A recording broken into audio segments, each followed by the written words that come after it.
could be alone between city lights. We don't have to hide. I wanna go, do you wanna follow? There's something in the air, I can't explain it, but it's there. Ain't nobody gonna find us in our secret love affair. I don't wanna have to hide no more, it shouldn't be unfair. I wanna go, and I wanna know, do you wanna follow? Baby, do you wanna follow? Come with me, do you wanna follow? Baby, can't you see that? I wanna go, and I wanna know, do you wanna follow? Baby, do you wanna follow? Come with me, do you wanna follow? Baby, can't you see that? I wanna go, and I wanna know, do you wanna follow? I can't understand why we can't hold hands, but they don't know what we have is real love. Aren't you sick and tired of having to hide? I know a place, do you wanna follow? There's something in the air, I can't explain it, but it's there. Ain't nobody gonna find us in our secret love affair. I don't wanna have to hide no more, it shouldn't be unfair. I wanna go, and I wanna know, do you wanna follow?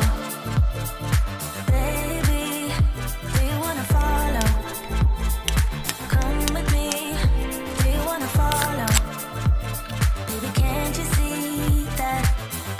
I wanna go, and I wanna know, do you wanna follow?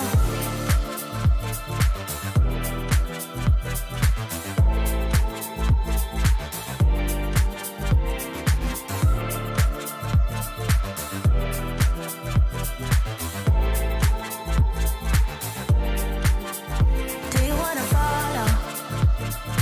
Baby, do you wanna follow? Come with me, do you wanna follow? Baby, can't you see that? I wanna go, and I wanna know, do you wanna follow?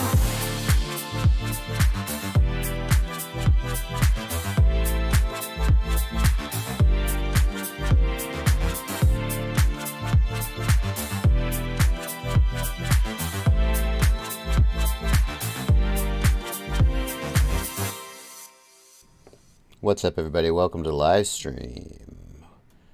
Oh, there we go. I was just getting the schedule ready for the upcoming weeks, making sure I've got it right, because next weekend I'm going to be on a trip to Portland. I'm going to be going to Portland with Rotor Riot to visit PDevX. Is that how you say his name? PDevX? I don't know. To visit that dude and his fun little flight park and do some other probably crazy stuff with Rotor Riot. So if you, in case you didn't know,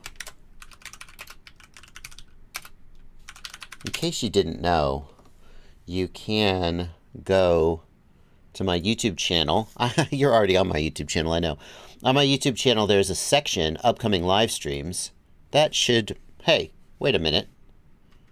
That should update soon. I just made a bunch of live streams. Hello. No? Okay, that's interesting.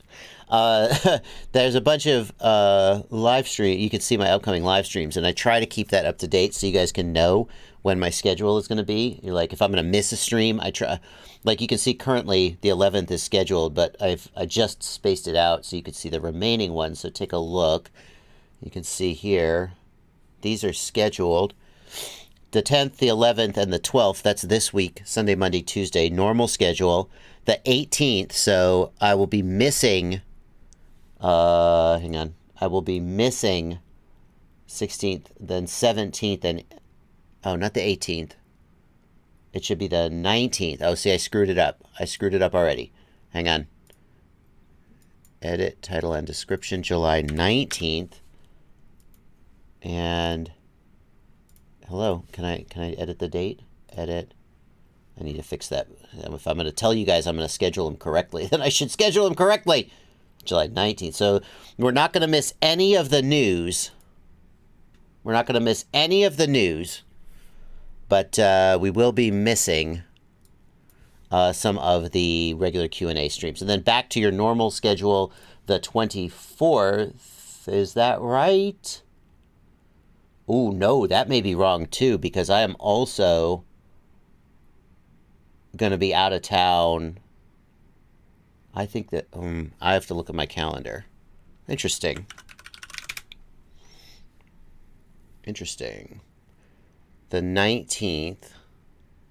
Yes, no, I'm wrong about that. The 24th is not correct. I'm going to be out of town the 24th and the 31st on another interesting trip. So what's the first day I will actually be back? Hi, welcome to Livestream. We're just going to spend 10 minutes talking about the schedule. That's a great way to open the stream right here. At least you can see my beautiful face.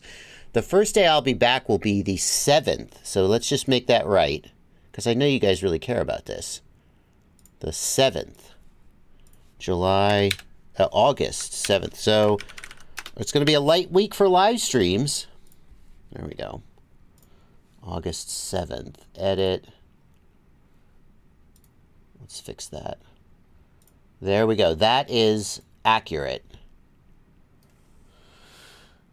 That is accurate, I believe. So, welcome to the live stream. Now we are caught up. We know when I'm going to be streaming and so forth. But why do you show up here anyway? I should wear a hat. This is a good look for me. I got my Super Deluxe shirt and my Phantom FPV hat. I look like a cool dude. We come here to talk about FPV, and that is what we are going to do. Check it out. One Eye FPV, sadly not a vacation. I don't go on vacation. I mean, sometimes I do. It's a work trip. There's a gig. I'm going on a gig.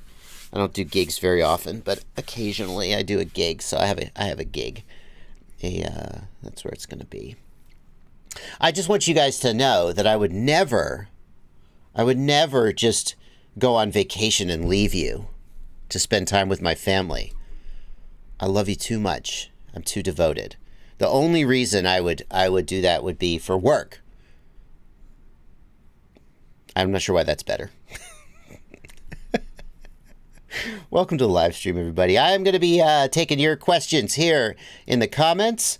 I am going to be paying extra close attention to these beautiful people in my Discord server. Hello, everybody. Give them a chance to post some GIFs. Dun, dun, dun. Heck yeah. Is this an infinite repeating spacecraft flying into Jeff Bezos' head? Because I feel like that's all I needed in life. Ghost Branch FPV, good to see you, my friend. One Eye, Athix, everybody. Hey, Athix, I told you I was going to send you that Mobula that I flew into the pool so you could practice your SMD repair on it. I went to mail it yesterday, and I cannot find it. I know it's around, but I can't find it. So I gotta look for it. But if you're wondering why I haven't sent it to you, that's why. One more thing. If you guys want to make sure I read your message, hit the $ right down here. Leave a super chat. And I'll be getting to those super chats just like these beautiful people, Justin Walker and Matoda. We'll be getting to those in just a little bit. But I always like to start out, well, I start out in various ways. Sometimes I just start out talking about a weird thing that happened to me. Sometimes I just spend 5 minutes talking about the schedule. But today we're going to talk about, I want to talk about this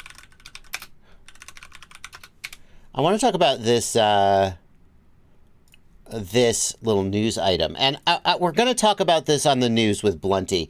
But this is making such a big splash that I wanted to start my live stream with it.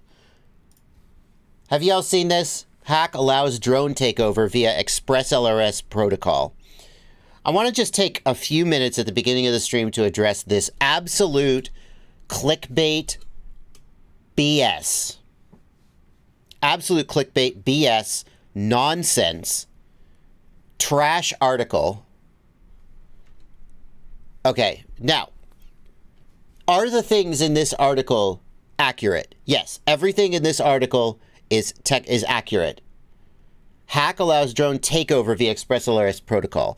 What the article basically says is that under the right conditions, one could look at the transmission characteristics of an ExpressLRS controller and then emulate those characteristics and cause the receiver to mistake the attacker for the real controller. Now, here's why this is bullshit. And this is clickbait. That is true for literally every RC control link. Okay, I say every. Like, somewhere out there, there is an encrypted digital control link. It's not used in the hobby FPV space. AM, all the way back to 72 megahertz AM. If somebody else was on your frequency using your crystal, they would interfere with you, and if their signal was strong enough, it would override your signal, and your receiver would pick up their signal, and then they would be controlling your plane. Now we have digital control links, so you can't accidentally power up and override somebody's. But Crossfire, Ghost, ExpressLRS, FreeSky, FlySky, Spectrum, all of these control links. Did I miss any? If somebody listens to your transmission patterns, snoops them, and emulates them, and then transmits loudly enough that they override your signal and the receiver hears them and not you, every single one of them, that vulnerability exists. So one of the reasons this is bullshit... Oh, whoops, I didn't censor myself. Sorry. Apologies, kids. One of the reasons this is bullshit is this is like saying, I'm trying to think of an example. Your bedroom door is vulnerable. Your bedroom door doesn't have a lock on it. And anyone could go into your house and open your bedroom door and go into your bedroom. It's like, I know my bedroom door doesn't have a lock on it. It doesn't lock. Of course it doesn't. These protocols have never been advertised as having security. They have never been designed for security. And this is a vulnerability that has existed since these protocols came into existence 10, 12, however many years ago, even earlier if you go back to AM. Therefore, the implication that this hack is unique to ExpressLRS and needs to be fixed and is a vulnerability in ExpressLRS specifically is bullshit. In addition, if my understanding of the Facebook thread about this is correct, the author of this, Nate Nelson, and you should take this with a grain of salt because I picked up, I didn't go look, didn't have time before the post, or the live stream to verify this, but if I infer correctly from the Facebook thread, there was a pull request from somebody.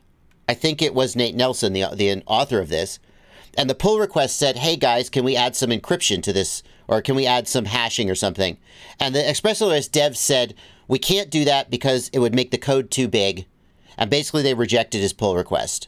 And they said, look, we're not adding security, we're not going to do this. And the interpretation I have is that then he went and made this threat post article basically like, hey, this is a security risk, it's sour grapes. But the takeaway here is this. If you need a secure control link that cannot be jammed or spoofed, don't use Crossfire, Ghost, FreeSky, FlySky, Futaba, or ExpressLRS. None of them offer that. Okay. There is at least one. Captain Bry is in. Captain Bry, am I right about that Nate Nelson was the one who submitted that GitHub request? I don't want to malign Nate Nelson on my live stream. I don't want to have a little bit of a I don't want to get that wrong. It looks like a hit piece. This is a hit piece. Absolutely. The other thing is the claim that this allows drone takeover. That's not true. Most of the time, it's technically maybe a little bit true. Most of the time, what would happen is you just get interference, and then you would fail safe. So you would need a very specific set of circumstances where the attacker was significantly stronger than the legitimate pilot, which could be manufactured under the right circumstances. So if this, and we're almost done talking about this. By the way, Captain Bryce says, yes, I do believe it's the same person who submitted the GitHub request. So my read on it is this person submitted a GitHub pull request saying, hey, there's a problem with your protocol. Do you want to make it more secure? The ExpressLRS dev said, we don't think we can do that. We don't think we're going to do that. And then he got annoyed and he was like, well, I'm going to write a threat post about you guys. Fine. Thank you, Phantom. Good to see you, man. This is my I need a haircut hat. But I'm very, very pleased to be able to rep your logo. If this article had said all RC control protocols are subject to this attack, I would be like, yes, you're raising the visibility of this potential threat mode. And if you're a drone pilot in a conflict zone, such as, okay, if you're doing something like that and you may have like people who are trying to fight you, then you would want to be aware that this was a thing that could be used against you. But this is a hit piece because it's specific. It's acting like this is unique to ExpressLRS, and it isn't. And that's just BS. So anyway, let's get that out of the way. We're going to cover it on the news as well. The only reason I wanted to open with this is so many people have sent me this article. I've seen so much discussion about it, and it's painful that such a blatant, misleading clickbait hit piece is getting so much traction, and I need to try to fight it. Okay. Okay, with that out of the way. Ooh, Athix. What are you doing there, man? Athix, I don't know how you did this. What do you think? Would you guys buy this? Interesting. I don't know. Maybe just like the JB? I don't know. That's interesting. Cute. Cute. Okay, folks.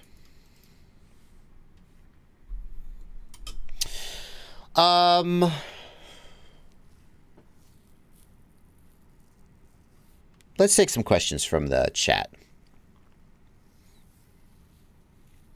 Corey H. Corey H has a question. Corey, I'm not going to be able to answer this question for you, my friend, but I can't connect to Betaflight Configurator 10.8, but I can connect to 10.7.2, no problem. I have heard a couple people report this. It makes no damn sense to me. And I don't know what could cause it, because the drivers that let you connect to the flight controller are the same, whether you're running 10.7 or 10.8. I honestly have no idea. Like, are you on Windows? I'm going to assume you're on Windows because statistically you probably are. But I just wanted you to know that I've heard a couple other people report this. I don't have an answer, but you're not alone. Does anybody have any idea what could cause this? Or if you had this problem, did you fix it? Because I honestly don't know. Okay, well, that was great question. Great job, Joshua. Really helping the community here. Oh, nice sub. Nice sub. Let's get your question here. Nice sub. Why are we not? Are you picking up the Discord? Hey, I like to do my chat overlay. Come on, guys. Come on. There we go. Are we going to get it? There we go. Nice sub says, I have a 3-inch drone that initially was built with 1505 motors. Had a bunch of issues with desync and burn motors. Had to mess around with BL Heli a lot to mitigate the issue, but I never fully resolved it. Then I got new motors. They're 1408, but all my issues are gone. Does the motor quality or size influence the probability on having to deal with desync issues? Well, yeah, absolutely, nice sub. I don't know why those specific 1505 motors were giving you problems, but yeah, I mean, obviously there are characteristics. A badly built motor or some will cause desyncs, and sometimes you'll get cases where a motor just doesn't seem to perform well with a specific ESC. I don't know why these things happen to you specifically. 1505 is about a 3-to-1 ratio of diameter to height. It's a tall motor. I wouldn't expect a tall motor to have particular problems with desyncs. Usually it's the really wide pancake motors that have problems with desyncs.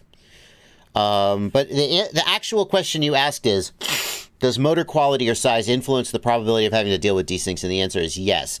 Could be an issue with your KV. Maybe too high. High KV could cause an increase. Yeah.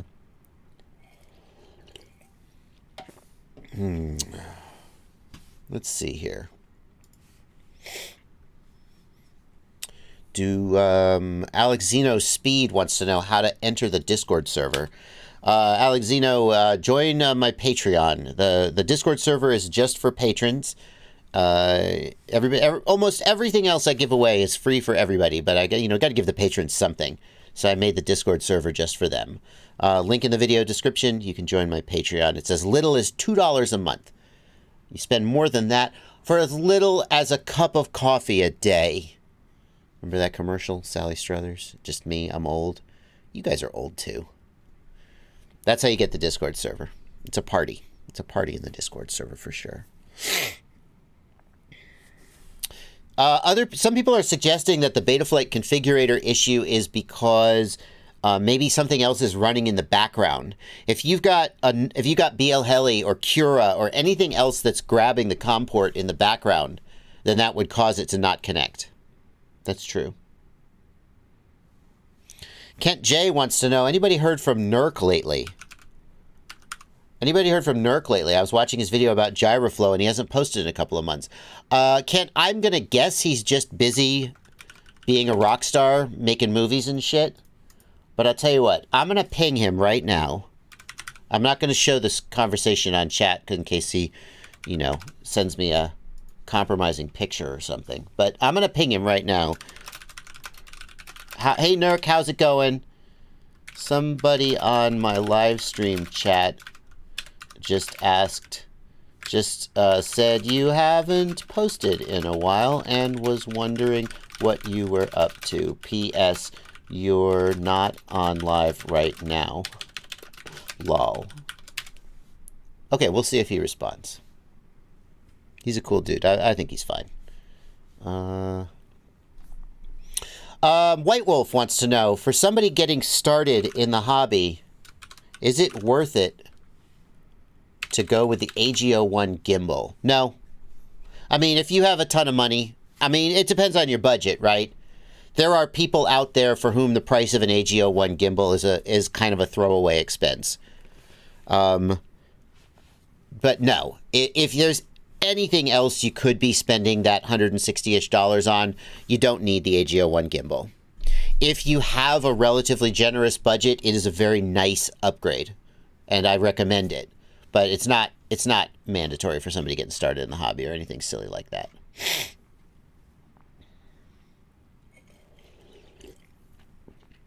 Jack R wants to know, how do you choose the right KV motor? Is it more about the voltage of the batteries or the weight? Jack, it's both. Athix.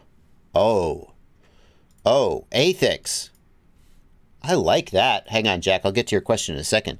Athix. I like that. Can I buy these? Can someone make these? I don't know if I would go with exactly this design. There are a few things I would change about the design, but in concept, I like it. Yeah. Get some ball caps made with my name on them. Okay, cool. Motor KV. So ultimately, the key formula that you need to know is battery voltage times motor KV equals prop RPM. Okay. Now there are things that modify this formula, but if we just take 2400 kV times 16 volts for a 4S battery. 2400 kV times 16 volts, 38,400 RPM. Okay? That is how fast the motor will want to spin with a 2400 kV motor and 16 volts at full throttle. Okay?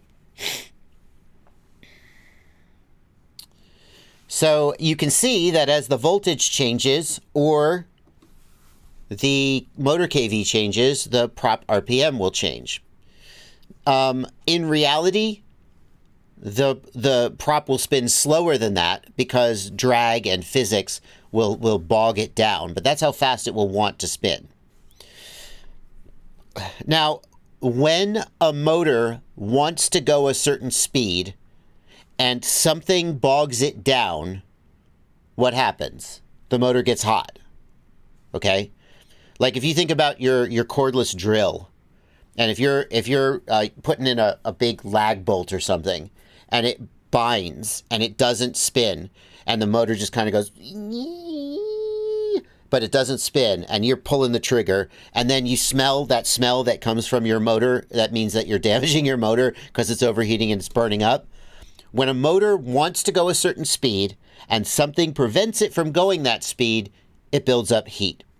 And that's what happens when the kV of your motor is too high. If you have a really high kV motor, it wants to be going so fast, it can't go that fast because of drag on the prop and just physics in general, and it means that the motor tends to run hotter. The weight of the quad factors into it because the heavier the quad is, the more the prop will bog down when it tries to accelerate. So generally, a heavier quad will need to run lower pitch props and lower kV motors, all else being equal. Whereas an ultra-light quad can get away with higher kV motors. And also, if you go with a lighter, lower pitch prop, you can tolerate a higher kV motor because there will be less drag and less bogging down. So, how do you choose the right kV? Go back to that question. Honestly, the best thing to do is to just look at what other people are doing who you trust. Because the reality is, there's a fair amount of testing that goes into kV. And like guys like Kebab FPV will test a higher kV, a lower kV, a bigger motor, a heavier prop, a lighter prop, a smaller prop. They'll just test these and they'll look at the performance of the quad. They'll look at the flight time. They'll look at the responsiveness of the props. And then eventually they'll be like, yeah, I think about 2400 kV is pretty good for a 4S 5-inch prop. But the things that go into it include the kV of the motor, the voltage, the size and pitch of the prop, and the weight of the quad. These are the main things that relate together. And what you want to do is find somebody else who has a quad about that size and look at the size and kV of motor they're running, and then and until you get to a point where you're doing the original research and trying higher kV, lower kV, that's what you should do, in my opinion. Okay. Let me get to these super chats. About a half hour into the stream. That's usually where I start getting super chats. Thank you so much for your patience, you super chatting beautiful people. Justin Walker, thanks for a $5 super chat. Justin, I don't see any message from you, so I'm going to assume you just made a donation, or you intended to type a super chat but didn't. And now you've just given me $5 for no reason. Thank you so much for your donation, Justin Walker. I'll try to keep an eye out for your question if you type it in the regular chat. Mitoda, thank you for a $5 super chat. How reliable is the HD0 Whoop board? I've had 2 VTXs fail upon mild crashes. Madstech was sent several boards to repair on his streams. Disappointed. Well, Mitoda, I think you're answering your own question there. This certainly is one of the things that HD0 is working hard at, which is getting their durability and their reliability as high as possible. I can't speak to the HD0 Whoop board in specific because I just don't. It's always hard to know whether there's a few outliers and, of course, they get all the attention, or whether it's a general pattern. But if I had 2 VTX fail in mild crashes, I certainly would be thinking about whether I want to put my money there again. Just because I would be sad about the money that I had lost. It would be nice if you could get those repaired or whatnot. I can't speak to its reliability, though. That's like saying if every time you go through TSA, they give you the full pat-down search. Be like, well, I don't know why, but every time I get it. So whether it's random or what, it's happening to me, and I don't like it. If every Tiny Whoop HD0 VTX you have died, whether it's bad luck or what, yours are all dead, and you maybe would think about whether that's where you want to put your money. Blizzard FPV, thanks for $2 Canadian. Looking to start in FPV. Is Walkera? No. Blizzard FPV, I don't know how that question ends, but don't start with Walkera. They are a very inexpensive brand that I would not recommend that you start with. Getting started in FPV, the Emax Easy Pilot Pro is a good one. The Newbie Drone has a ready to fly kit. Those are all maybe some people have had good results with the Beta FPV Cetus. Some people have said that it was dead out of the box and they regret buying it. Those are some that I would steer you towards. Not Walkera. Corey H., thank you for a $10 super chat. You always answer my email questions, and this is just an appreciation super chat. You're awesome. Thanks for all you do to help the community. Thank you so much, Corey H., for that super chat. Tom Weich, thank you for a $10 super chat. Now, Tom, you know, I stay away from making controversial statements that seem like I'm picking one side versus the other. Okay? But you did give me a $10 super chat, so I am going to read it, even though some people... I want you guys to know that I don't personally endorse this. I'm just reading a super chat from Tom Weich, as is sort of my obligation as a streamer. Okay, with that disclaimer out of the way, Tom Weich, thank you for a $10 super chat. Go Bills. You gotta do what you gotta do, guys. Mr. Bob FPV, thanks for a $10 super chat. I'm having VTX power issues. TBS Unified Pro 32 HV. I think my VTX table is correct. When I change my power to the highest level, it changes to question mark in the OSD rather than 1 watt. So, Mr. Bob, the first thing I would do in a situation like that is I would look at the LEDs on the Unified Pro 32 HV. When you change to 1 watt, look at the LED and see if the VTX thinks it's at 1 watt, okay? And then, if it isn't, like, it means your VTX table is messed up. For the Pro 32 HV, I'm pretty sure that your VTX table should have 36 as the max value. I don't know why it would go to question mark, because what it should do is just show whatever you have in the VTX table tab.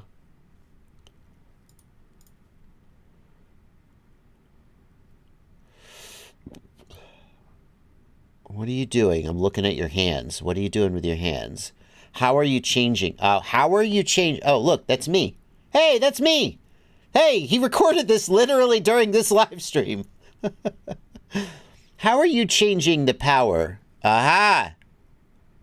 You're not using the OSD menu, are you? How are you changing the power? That's the question. Lewis script. Mr. Bob says Lewis script. Beta Flight Lewis script or ExpressLRS Lewis script, Mr. Bob?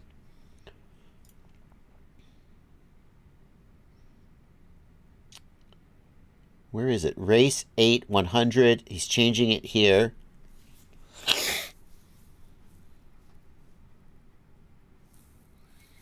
Which Lewis script, Mr. Bob? I'm watching for his answer.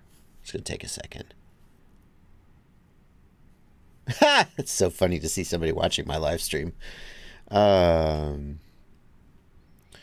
Okay, so One Eye FPV, if you're using the TBS My VTX, what are you using? We need the answer. TBS Agent Light VTX menu. Okay, so it doesn't work when I use Beta Flight. I use the ExpressLRS Lewis script. So, Mr. Bob,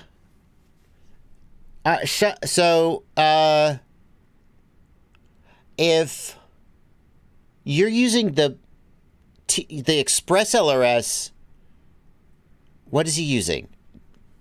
Is it TBS Agent My VTX? Or is it ExpressLRS? I use the ExpressLRS Lua script. The way the ExpressLRS Lua script works is the receiver tells the flight controller, which tells the video transmitter. But I think that the ExpressLRS Lua script can command output powers. Like the ExpressLRS Lua script lets you command output power level 1, 2, 3, 4, 5, 6.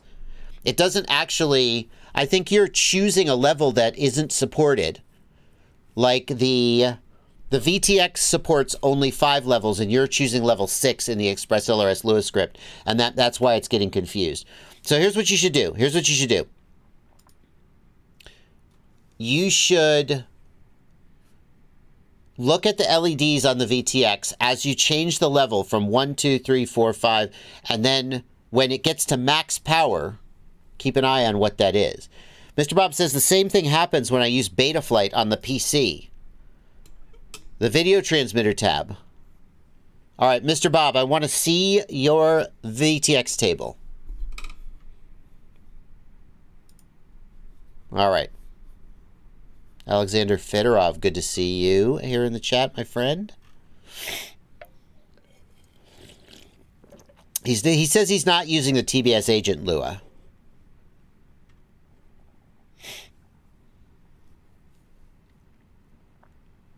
I want to see your VTX table, Mr. Bob. We're going to move on, but send me an Imager link or something.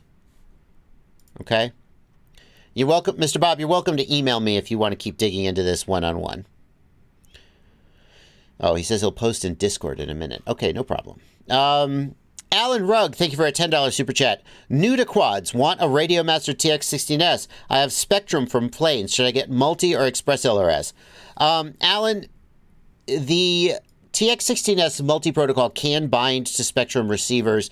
I have heard people say that the range is not as good as a legitimate Spectrum module. I think I would suggest that you keep your Spectrum radio for your planes. You clearly already have one. That's going to give you the best performance for your Spectrum receivers. And then you could decide you want to get into...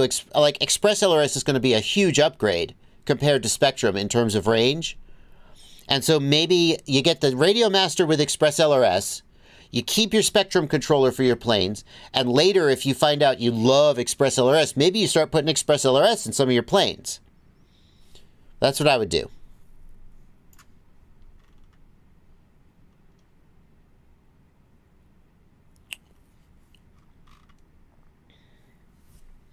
Blizzard FPV, thanks for $2 Canadian. I'm looking to start making commercials. Is Wakera. Blizzard FPV, I don't know why. So Blizzard FPV, here's the deal, man. When you leave a $2 super chat, it only gives you like 50 characters and your message is getting cut off. Did you finish your message somewhere? No.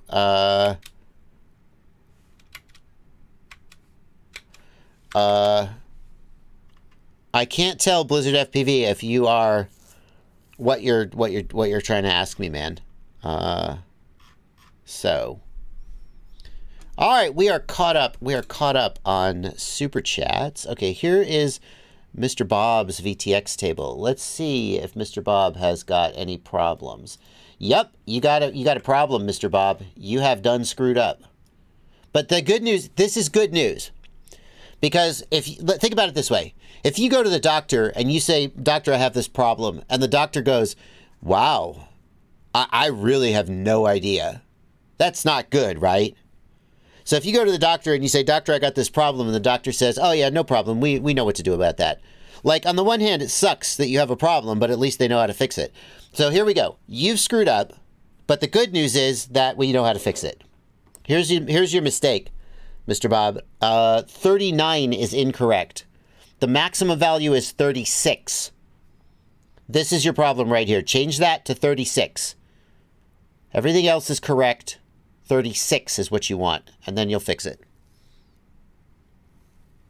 Boom.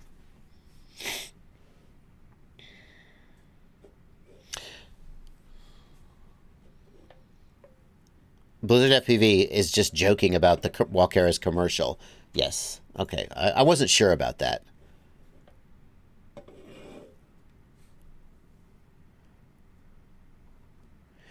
So, Alan Rugg, if you're happy with your NX8 for your planes, I would just stick with it. If you do get the multi-protocol module, you can bind to the planes, but several people who fly Spectrum have told me that, and I can't verify this, I literally don't have any Spectrum receivers. They've told me the range on the multi-protocol module is not as good as the range on a legitimate Spectrum radio, and I would believe that. So I would just keep the Spectrum radio for your Spectrum planes, get into the TX16S with multi-rotors, and then decide if you want to get into, yeah.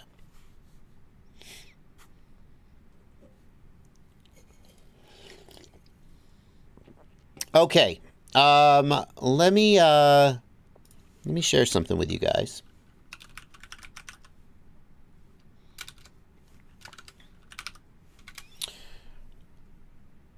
Get ready. What? Oh, yes. Oh, yes, I'm not kidding.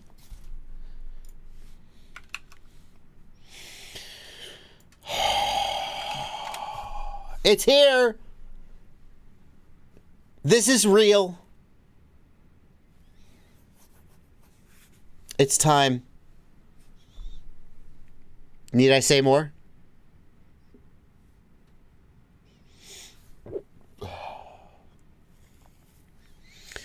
I just wrote a check for like $5,000. I didn't literally write a check. I just paid for an order of Blu-rays. Who has a Blu-ray player? I don't know. Now, for those who are like, who has a Blu-ray player? Okay, boomer. We are also getting it on streaming platforms. I'll talk about that in a second. It will be on streaming. But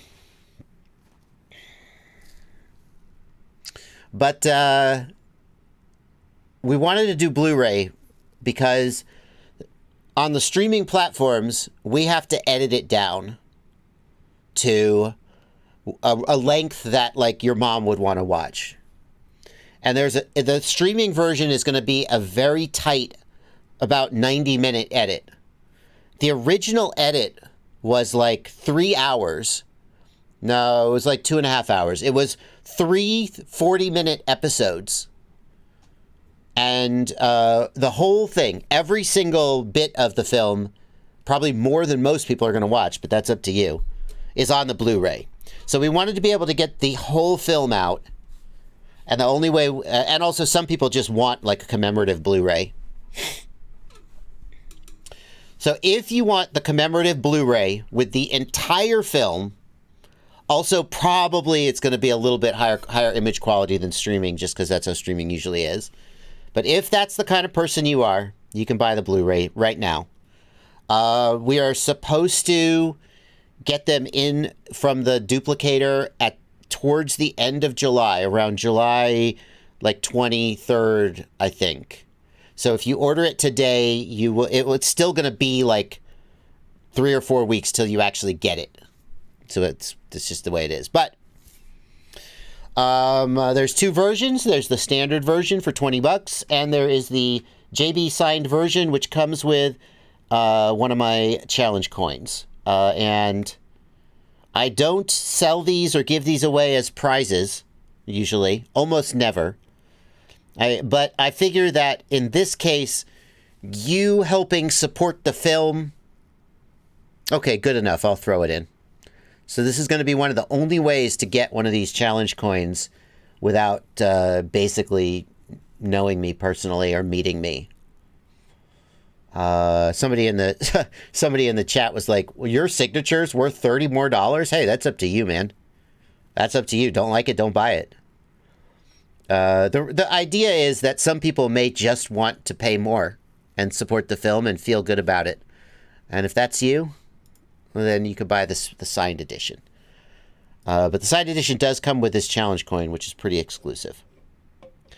So let's talk about the digital option, the streaming option. What's the challenge coin for? It isn't for anything. It's a commemorative item.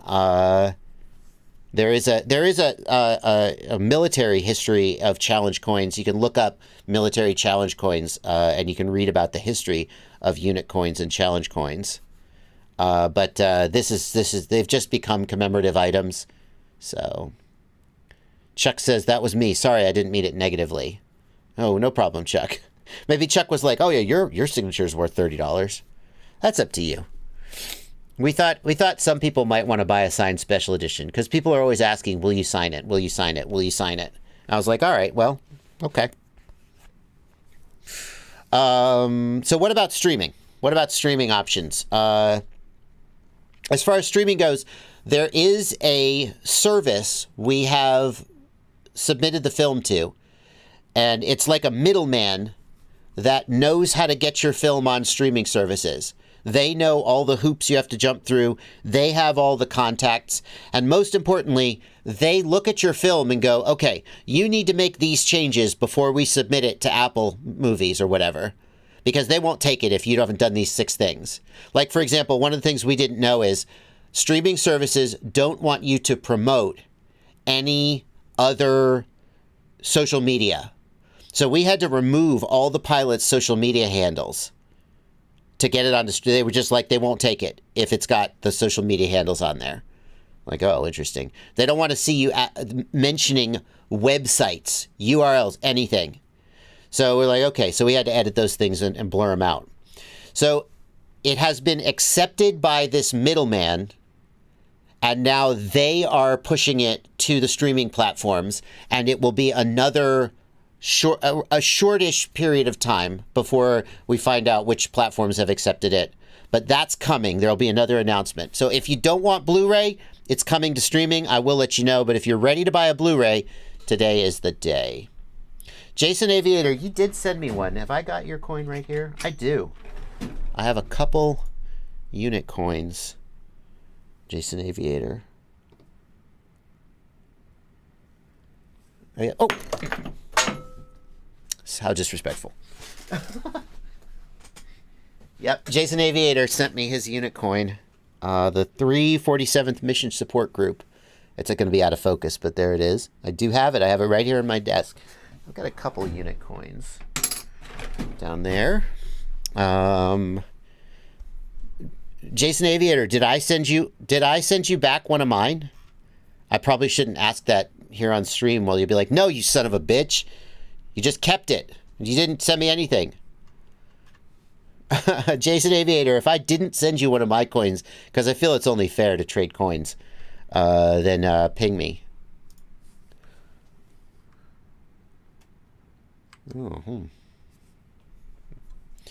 Anyway.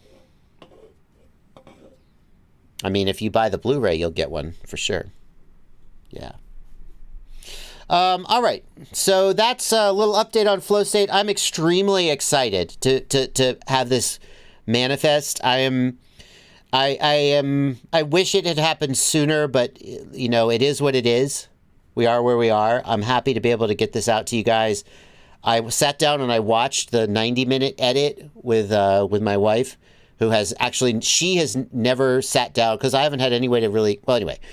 She hasn't watched the whole cut. I've showed her little bits of it, and I was super happy with the 90-minute edit. James Christensen did a fantastic job with all the work on editing. Without him, this film would never be where it is. I'm excited that we're able to give you guys all of the, because some of the bits that we cut, like, I'm like, okay, I see why we cut it, and it's a better film without it, but I also really love that segment.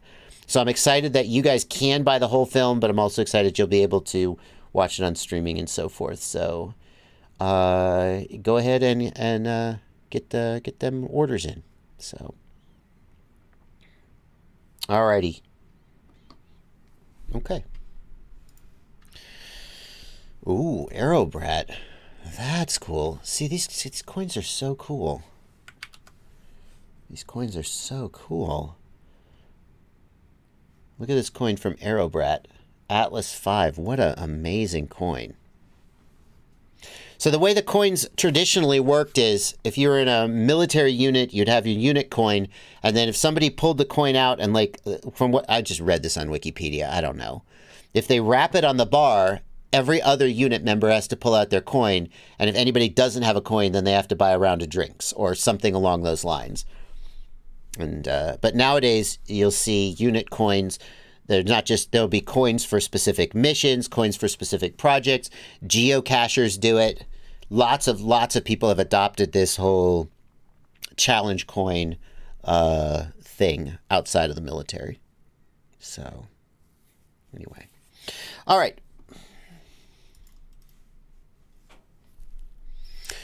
Let's pick up the questions. Let's continue with the questions, folks.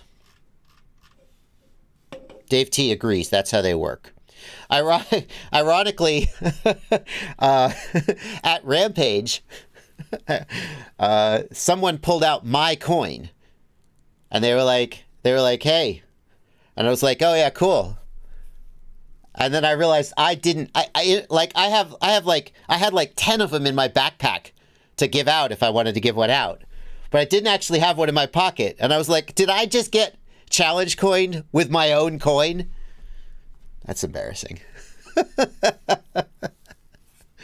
Anyway.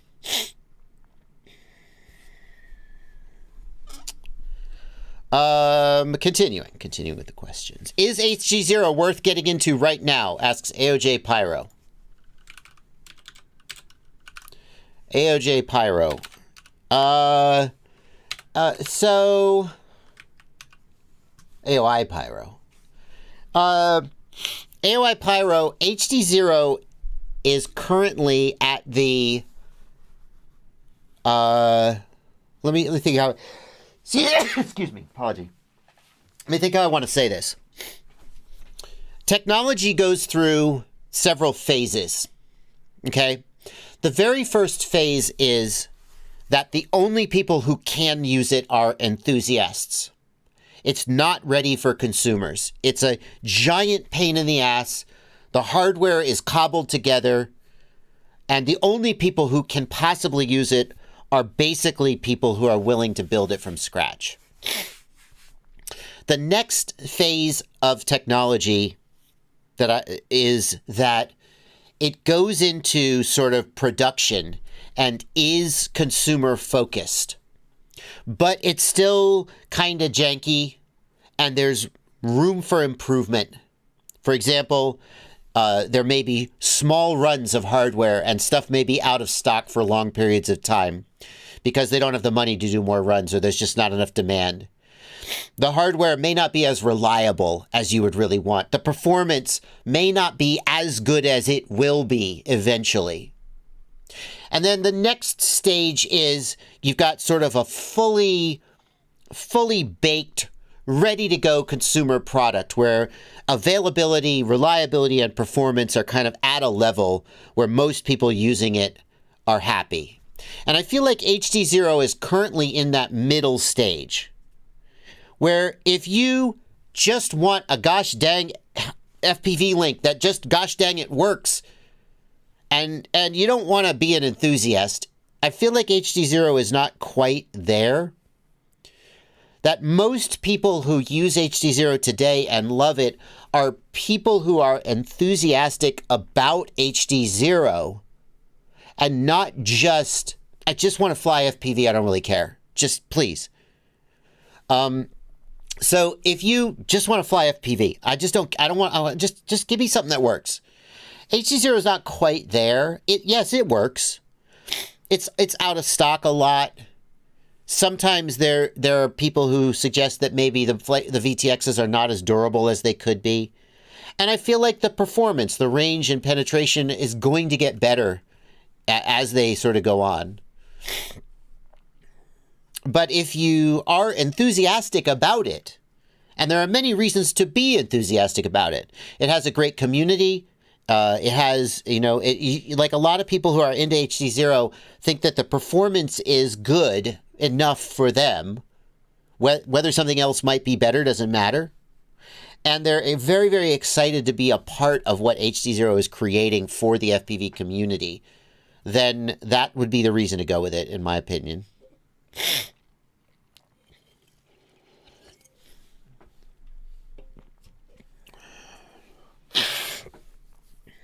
That's my take on it.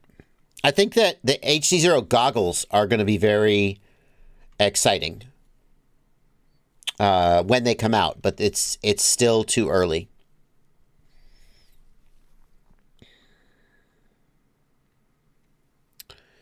Nickel FD asks, is the Blu-ray 1080p or 4K? So Nickel, I had hoped that the Blu-ray would be 4K UHD. It is not. I asked James why. It's going to be 1080p Blu-ray. And James said that, and I wasn't aware of this, I got out of physical media just as DVDs were ending and Blu-rays were beginning, and I kind of switched over to streaming, and I never got heavy into Blu-rays, so I didn't know this. Apparently, 4K Blu-rays, UHD Blu-rays, are a different type of Blu-ray, a different physical disc, and would have cost a shitload more money for us to make. So, yeah. We decided, based on how much it would have cost us to have them produced, that we were going to do the 1080 one. So it's going to be 1080, not 4K. Obviously, there is a potential to do a 4K special edition in the future. We have the footage at high resolution, but for now it's 1080. I had thought it was going to be 4K. I didn't realize that you couldn't. I kind of thought all Blu-rays were 4K. I guess I didn't know. I will say this though. High bitrate 1080p, like a good, 50 megabit per second 1080p Blu-ray is going to look really freaking good. It's not going to look as good as 4K, obviously, but it's going to look pretty freaking good.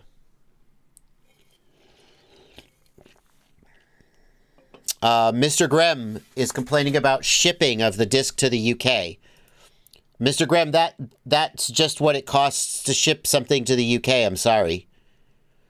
I guarantee you we're not gouging you on the shipping. I guarantee you we're just charging you what USPS charges us. I'm sorry that's a large number. It just is what it is, my friend. It just is what it is. And there's, in some alternative world, perhaps we could come up with Europe distribution. But for now, they're literally just shipping from... They're shipping... I mean, James is going to be hand packaging some of them. I was like, James, you don't have to do that. He was like, yeah. Okay.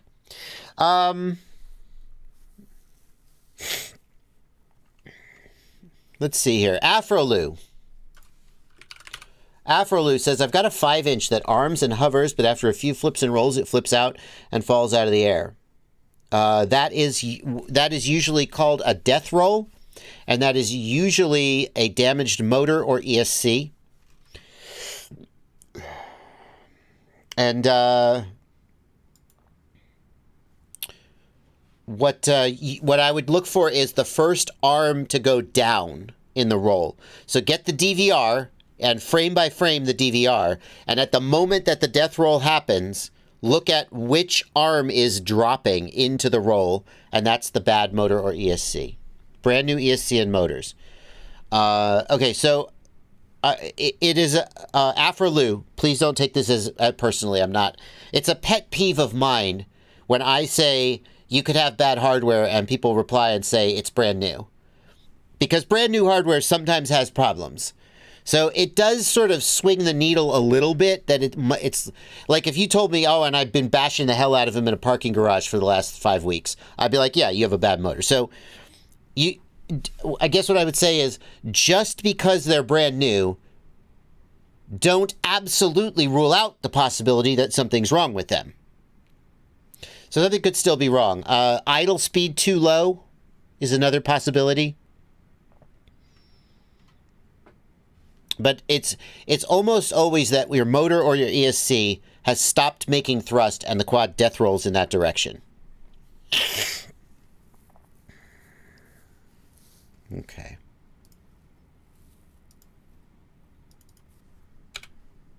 Yeah. Because, and the reason it's a pet peeve of mine is that it leads people to fail to solve their problems, which is annoying for them, right? If you say, well, I got new motors and a new ESC, so that can't be it. Well, I mean, you could be wrong, and now you have ruled, you should still, like, leave that door cracked, I guess is what I'm saying. Slow Flow has an interesting question. Slow Flow asks, what would you want from a new session-style GoPro? It's interesting you ask that, Slow Flow, because... Hang on. Oh, where's my... Oh, here we go. I am trying something... I'm trying something a little radical. And if it doesn't go well, I'm going to blame Stinger Swarm and Phantom FPV, because they're the ones who convinced me to do this. And I refuse to take responsibility for my own actions, apparently. No. I am trying the DJI Action 2 as my primary FPV, my primary HD cam. You'll see on my quads. I'm just now getting ready for this trip to Portland. We got the DJI Action 2 3D printed holder. And don't blame us. And here's what's interesting about this. Stinger Swarm says that he has never killed one of these. For real? He says he's never killed one. Now, I can back up his experience. He says the back screen will break. Yes, that is a fact. The back screen on mine, both of mine, the back screen broke the very first day that I actually tried to do anything other than just kind of fly around. The very first day I was trying to do a trick and failing and crashing, the back screen broke. So it's broken. I don't know if you can tell. It doesn't turn on anymore. But guess what? The session didn't have a back screen either. That's why we have this. We have this little camera module. Great. So that solves that problem. Yeah, great. I got a screen right there. This thing is 100 grams lighter than a GoPro. And the other problem is offloading footage and battery. So it doesn't have a changeable battery. You got to charge it up by plugging it into this little module. And you offload footage to the SD card. So what I've done is I've bought 2 of these, and I have a battery module and a screen module so that when I break the screen, I can still work the camera.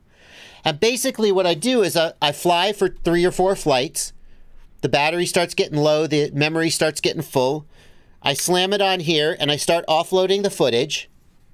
And this guy is constantly plugged into a USB charger, so it's just always topping off. And while this one is charging and offloading footage, I just switch to the second one. And this is what I'm going to be doing for my whole trip to Portland. And we're going to see if it works out. Because if it does work out, this saves you a shitload of weight compared to a GoPro. Stinger Swarm swears they are 1,000 times more durable than a GoPro. He says he's literally never killed one. And that's something. That's something. The only complaint I really have, hang on, let me find this. The only complaint I really have is the dang, the video is not as good as a GoPro. It hurts me every time I see this. Now, this is no color grade on this or anything. It gets a little better when you color grade. Look at this. Look at this. Just bad. Look how dark this is. We're losing all. It has such worse dynamic range than a GoPro. It does not look great. Like, if can I make this better? It's so, even if we get some flying, it's so dark. Like, what if I raise the exposure? The other thing is that the exposure changes really annoyingly. So let's see if we can catch it. You see how it brightens up here? Watch. All right. Hang on. We're going to take... Oh, great. It doesn't really like this. I don't know why VLC doesn't like... Hang on. VLC's being annoying. VLC, you're disappointing me, man. Don't make me go to Windows, Movies, and TV. That's...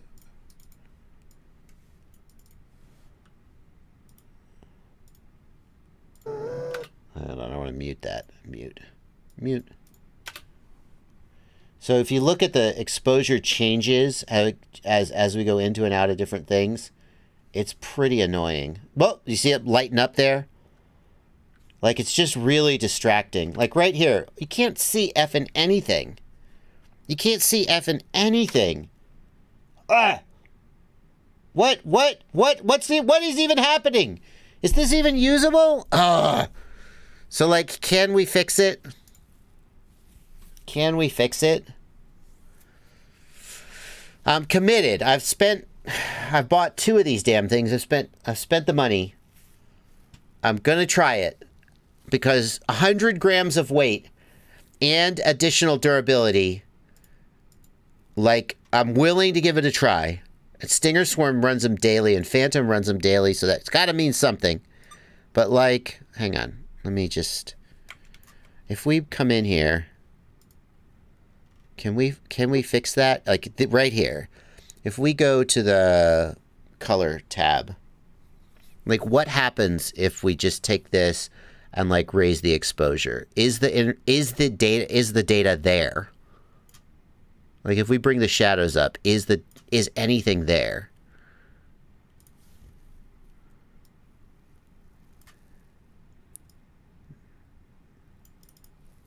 Not really. Look at, do you see how when I raise the shadows, do you see these stutters here? That's the lack of dynamic range in this camera. That is just clear as day. What are you talking about, Bardwell? I'm just looking at a smear.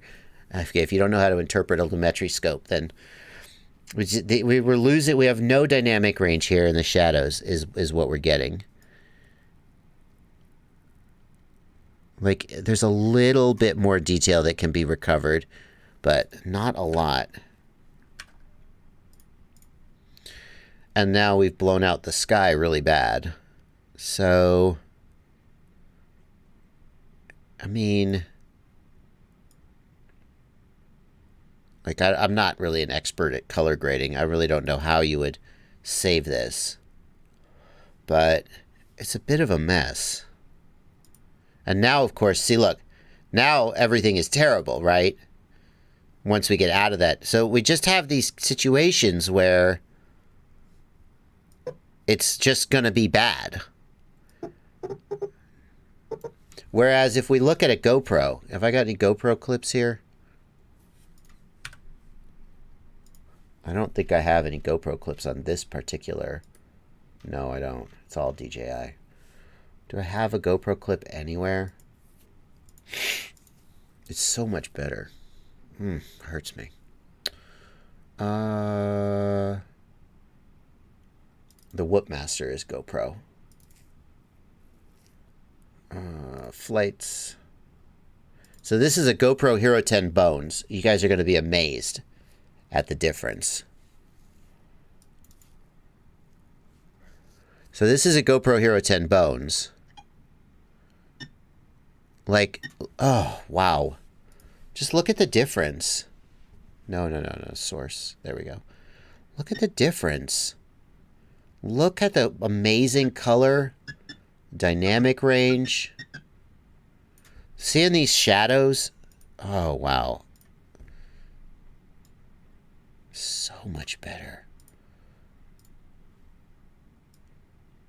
Look at that. Look at all that detail in those shadows. That would just be dark. Anyway. So what would I want from a new session style GoPro was the question. Now, I haven't been able to see the chat, by the way, because Photoshop Premiere's been covering it up. I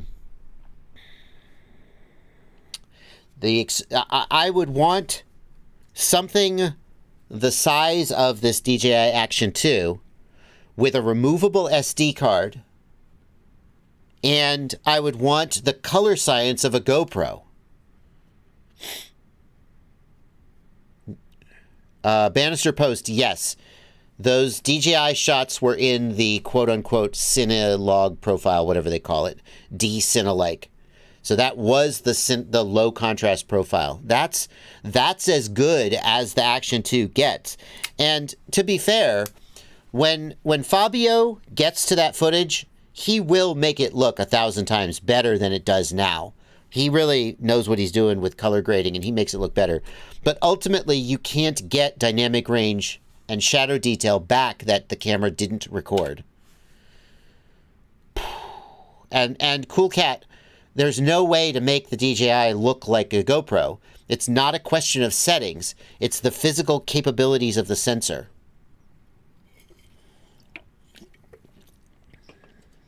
So it's just crazy how much better GoPro's color science is than the DJI Action 2.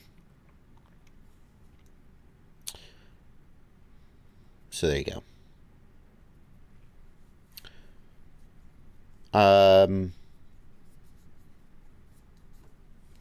Anyway, I really wish GoPro would come out with a session-style camera again, because the Action 2 has so much going for it, and the little annoyances, like the inability to change SD card, are manageable. The durability is good, so I'm told, but just the image quality is so much worse, and it hurts.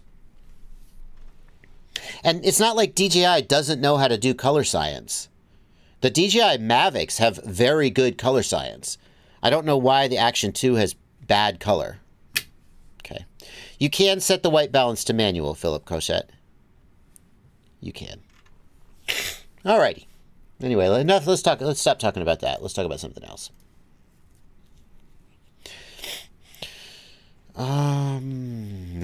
Let's get a couple more super chats, actually. How about that?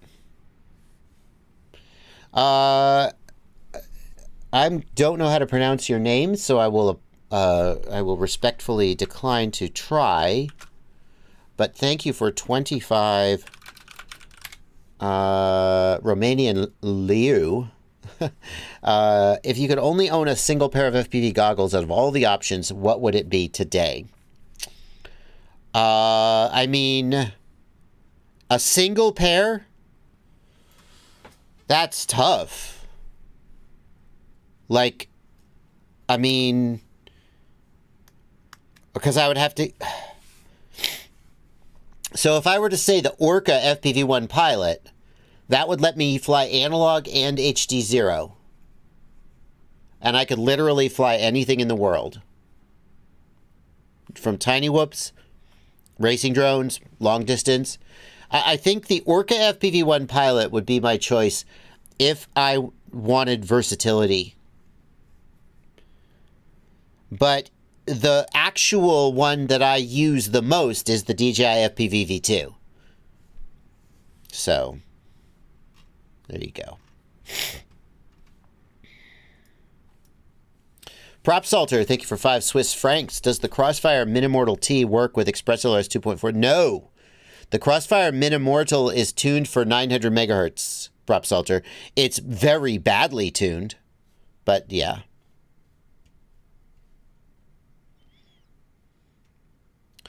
Savas Ionides. Ooh, good old Greek name. I feel like you just, when to kick somebody into a pit and shout, "This is Sparta." Something about Greek names that just feels really, I don't know, classic. Thank you for €5. If my electronics are max 25.2 volts, how much headroom do I have? Can I use HV LiPo? No, technically, no. Sometimes you will get away with exceeding the max voltage rating, but I'm not sure whether you would want to do that. Technically, no. Voltage ratings technically have no headroom. Okay? Do not ever assume that a voltage rating has headroom. Sometimes a voltage rating will have headroom. They'll say it's rated for 5S and you'll get away with 6S. Or they'll say it's rated for 6S and you'll get away with HV, but never assume. The first time you try it, you're risking blowing something. The Minimortal T is like an 8th wave 900 megahertz. It's very badly tuned. Like, you really don't want to use 150 hertz with the Minimortal T. The range is so bad. The Minimortal is not 2.4 gigahertz, though. Filter Mac, thank you for 219 Norwegian kroner. Thanks for sharing your knowledge. Dave T, thanks for $5. Diatone discontinued 2306.5 motors and released 2207.5 as a direct replacement. Can I replace one? Yeah, you can. I know it doesn't feel right to mix motor sizes, but you can. It doesn't matter.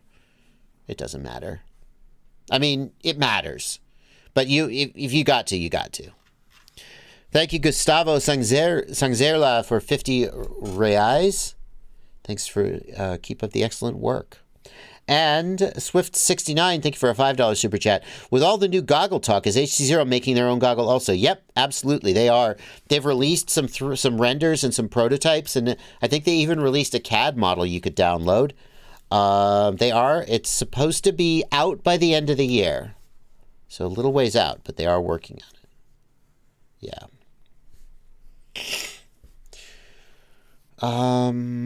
What's the main difference between Crossfire and Tracer, asks Franz.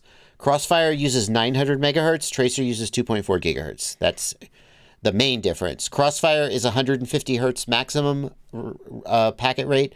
Tracer is 250 hertz packet rate, so it's lower latency.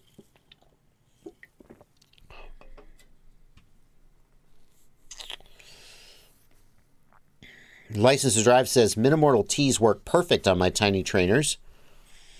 That was my first experience with a Minimortal T license to drive. And I locked the receiver at 150 hertz, just like I always do. I had my module at 1 watt, just like I always do. And this was a tiny trainer that was loaned to me by Armando for a race. And I jumped off the gate, and by the time I got to the first turn, I fail-safed. That was my experience. So then I went down to 50 hertz, and I still didn't win the race. But the range on the Minimortal T is so short compared. It's such a badly tuned antenna. I mean, they needed to make it small, and so they did. But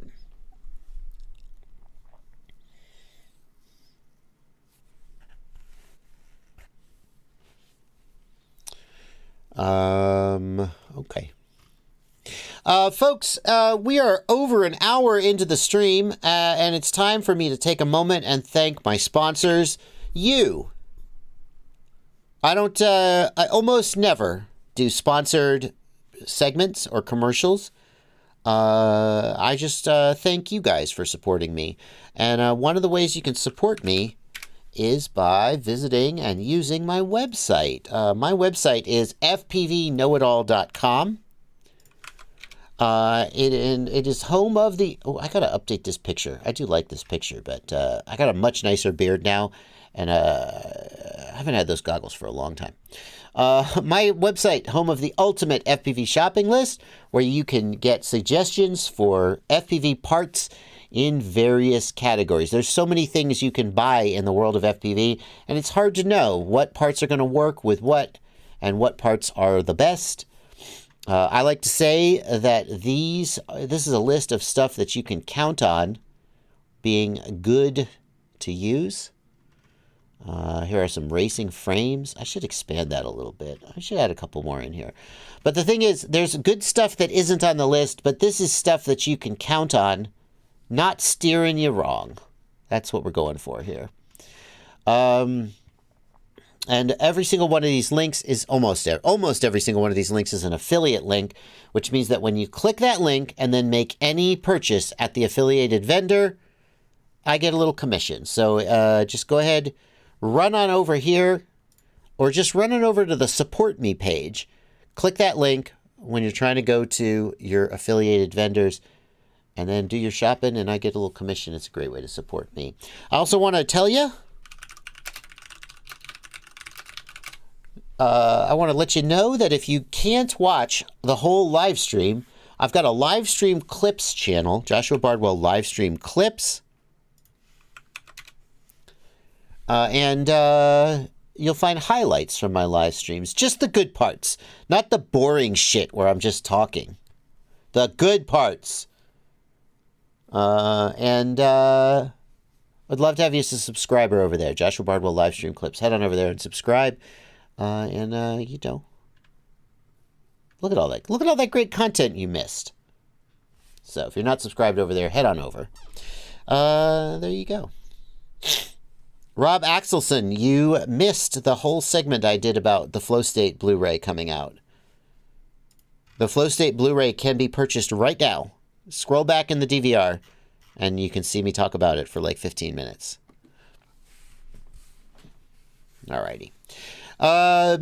Okay. Here we go. There's your sponsor segment. On with the live stream now.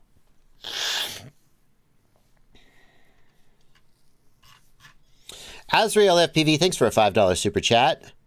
I just wanted to say you were right. I love hearing that.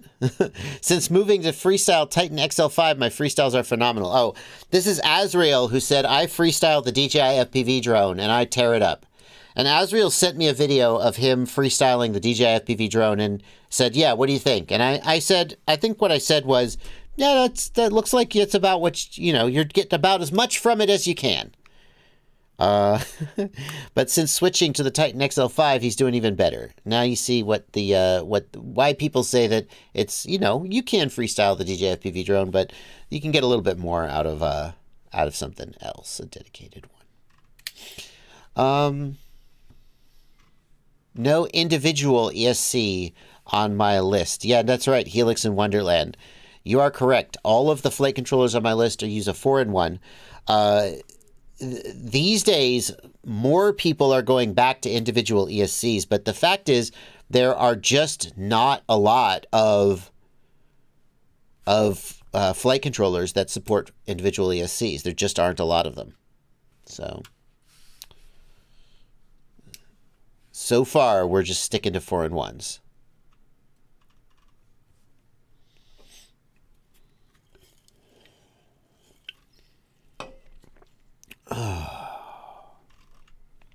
Kickflip in the Discord server. Thank you for being a patron, Kickflip. Appreciate you. I have 2 ExpressLRS receivers, same model, both of the same distance. The one will give me 99% signal strength. The other will give 67%. Kickflip, what I would suggest you do... What I would suggest you do is follow the method in this video.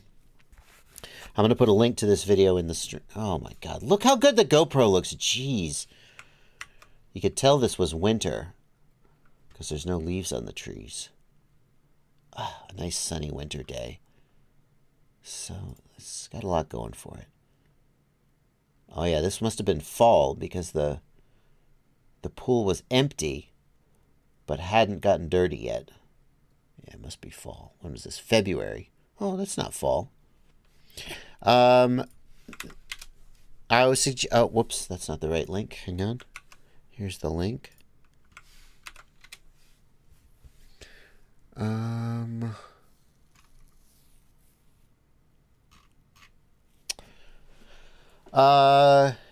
This is the approach I would take for troubleshooting a situation like that. But if you have one receiver that has significantly lower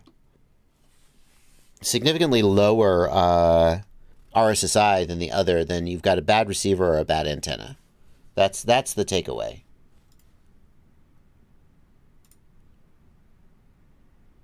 Look at that sun low in the sky. Just feels like winter, doesn't it?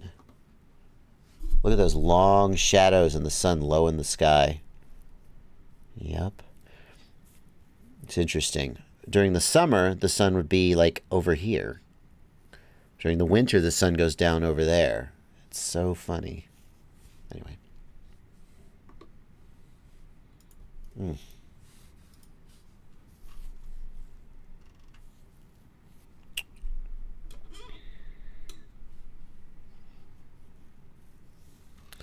Now, if you have 2 receivers that aren't identical, Kickflip, if they're not the exact same receiver, like you could have one with an amplifier and one without, and then they might have different RSSI.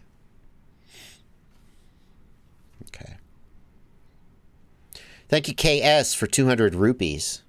Thank you for the donation. Lewis Meyer wants to know how I stick the drones on the wall. That is with... I use these medium utility hooks. You can see I'm not lying. Last purchased October 19th, 2020. This is what I use to hang them on the wall. Then I just have a rubber band. The rubber band goes around the motor and back on the hook. The first thing you guys need to be doing is not looking at percent, but looking at RSSI dBm. Layman board FPV, you can switch DJI to right-hand antennas, but you'll need to switch all of your DJI quads, and that's why most people don't do it.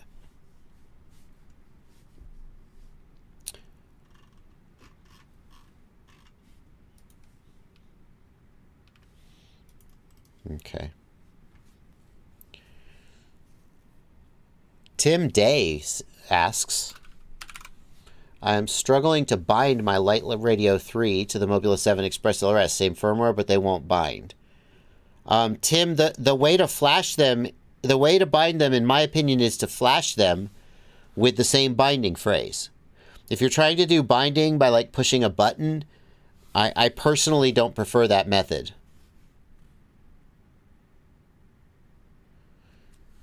Cool Cat, if you can find a setting in the DJI camera that makes the image look better than that, I would love for that to be true. I have certainly been through every setting I can think of, and that's what that's the image it produces. That's just what it does, man. Now that is the flat color profile, so I mean the stock image is a little more saturated, but that's what it is. Am I running an ND filter? I am not. And I mean, I think that's just what the image looks like. Ghost Branch, maybe you could come up with something for me. I'm tempted to set the exposure to +1.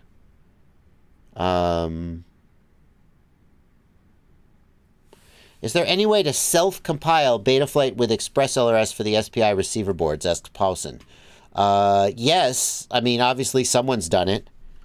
You have to be a programmer.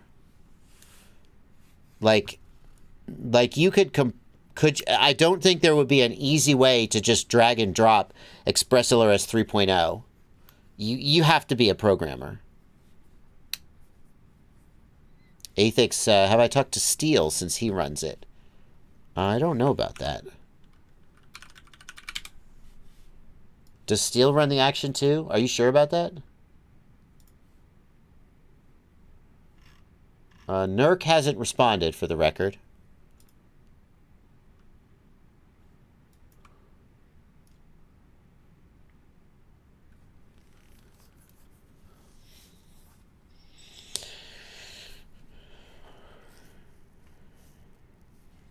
If he's got some secret, I would love to know. The only thing I can think of that I might do is to raise the exposure a little bit. That's the only thing I can think of that I might do. That's going to mean that the shadows have a little more detail and the sky's a little more blown out. But I feel like the problem is the lack of dynamic range. The problem is that when the sky is in view, it exposes for the sky. So, like, I could try...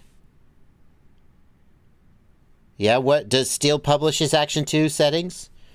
I feel like the only thing I could definitely do is turn up the exposure, maybe. Exposure auto. We want that. Oh, exposure. Let's set the exposure to like +1 EV. Maybe that would make it a little better. Let's try that. Everything else is just what it is. What does the dynamic range do? The dynamic range is the brightest and darkest thing that the camera can resolve.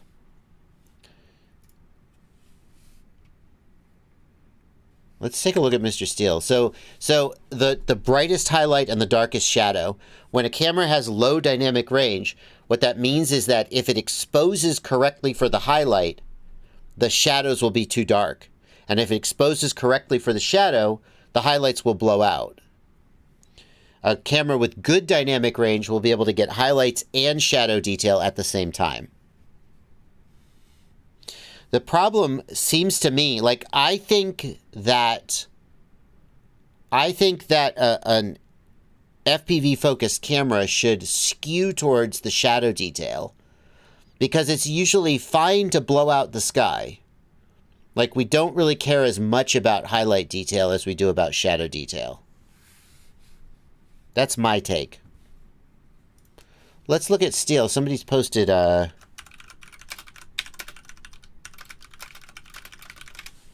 Steel apparently posted this video. Let's take a look at it. So this was December 2021. Not quite, not six-ish months ago. Let's see what kind of image quality he's getting, though. Yeah, this is exactly. Right? Look, we have the exact same problem. Do you see how there's no shadow detail here? None. Just no shadow detail. Lots of highlights here. I would rather the sky be blown out and I'd be able to see what's under here. Let's see what happens when he starts flying.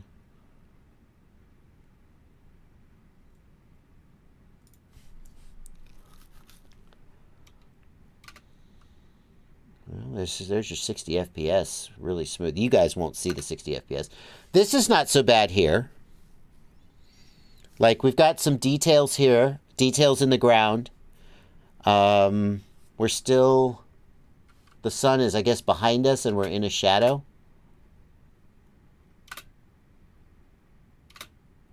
A little hard. The color grade is... Yeah.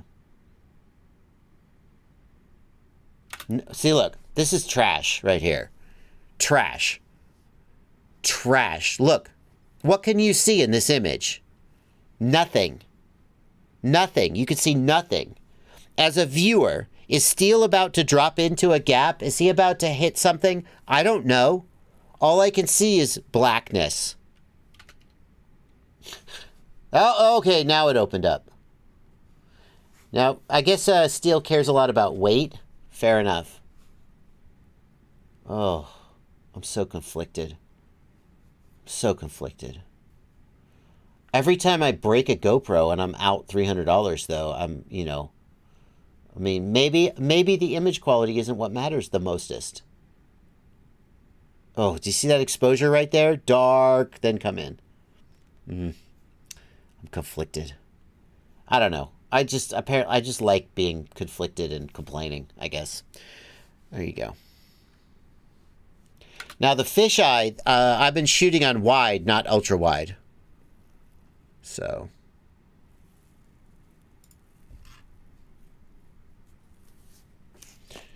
Yeah, obviously when he does a paid gig, he's back to the Hero 10, obviously. Alrighty, well, I've spent my money, I'm going to take my chances, and, you know, the worst thing that happens is I'll just buy something else. What does it matter for freestyle? Yeah, I hear you. No, you're not wrong. Maybe it doesn't matter. I mean, ultimately, I have to watch the footage and I have to feel good about it. I did print the camera holder in TPU. There's no other way to do that.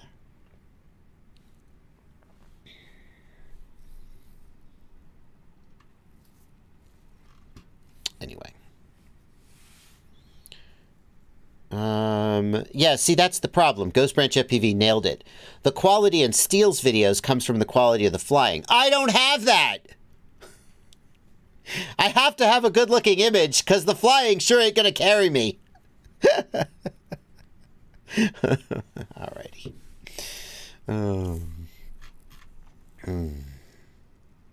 I think I'm going to set the exposure to, like, +1.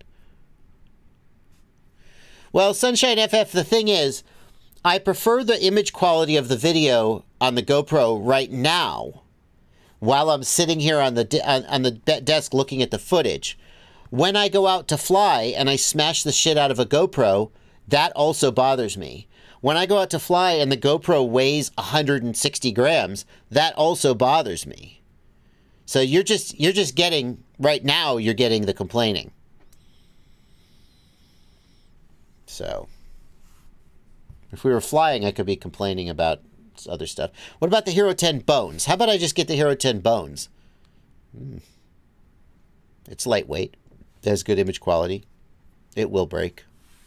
Anyway. Super Deluxe, you think a new GoPro is coming out in a couple months? Super Deluxe, stop teasing me. Look what shirt I'm wearing, Super Deluxe. Stop teasing me. Give me the goods.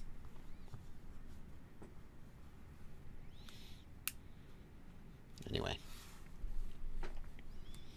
Did the rear screen break even using a case that fully covered it? Yep, absolutely, Abraham. Facts. This is the case I'm using. Full back cover. Broke.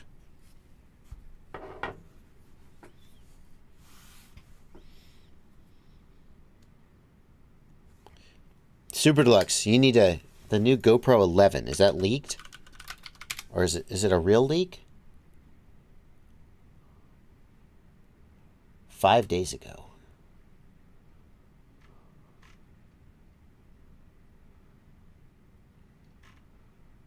Where's it? What? No. Where's the leak? Where's the leak? I don't really care that the camera broke, the screen broke, because you just have this extra screen that you put. Yeah, that's fine.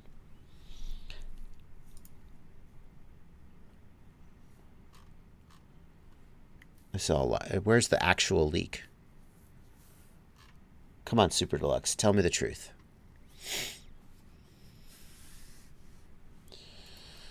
All right. Okay. Let's go back to taking questions. Whew. Back on topic. Come on, guys.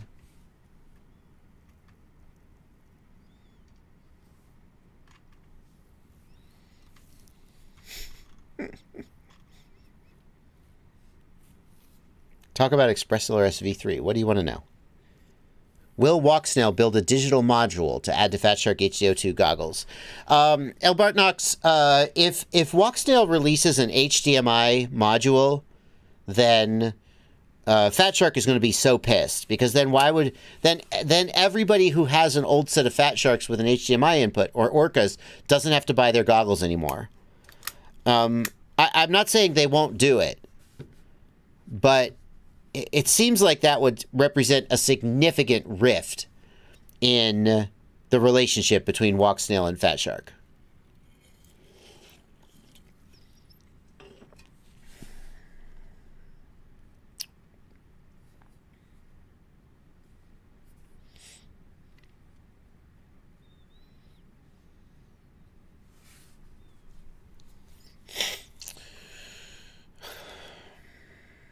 So, that's my take on that.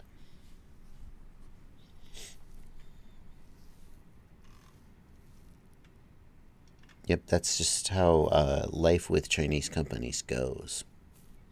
Will I review the Walksnail Avatar 661 FPV?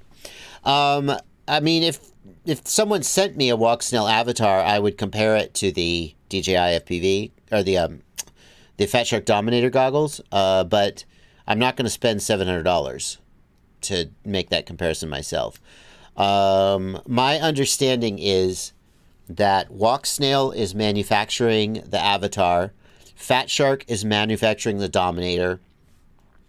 The shell is made from the same mold or a very similar mold, but that they are in fact, and obviously the receiver board is the same, because Walksnail makes that board for Fat Shark to put in their goggles, but that the goggles are not identical in small ways.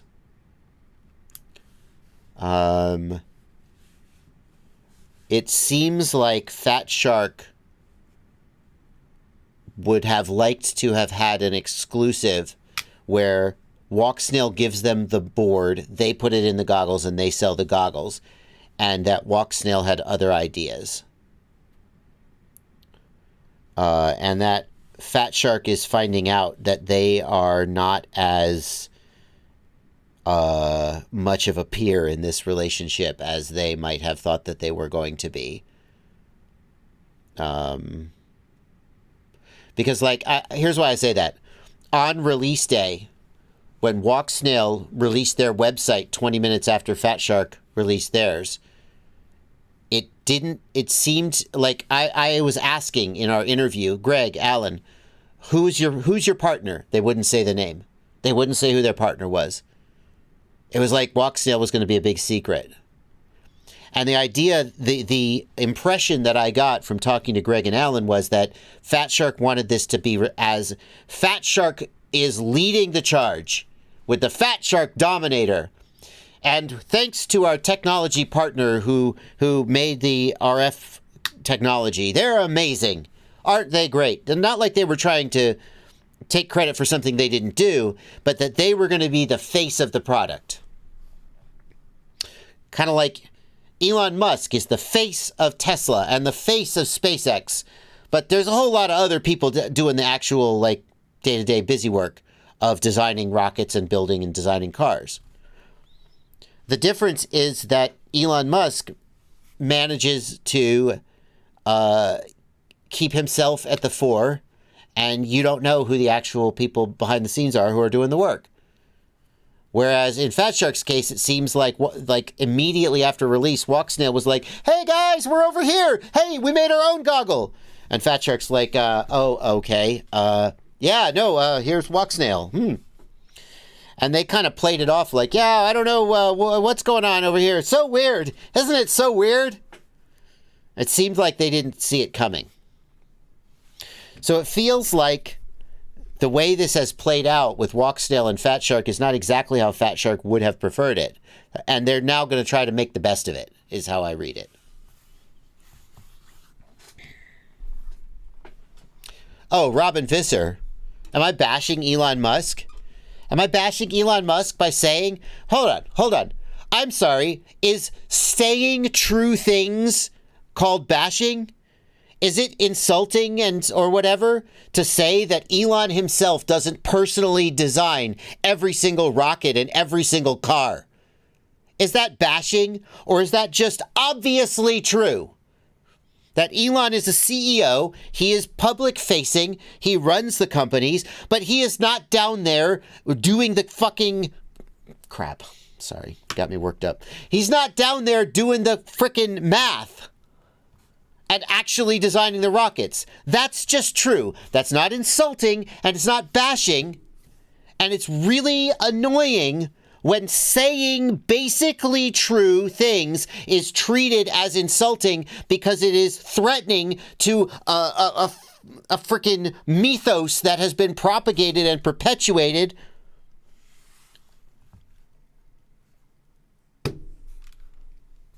Okay.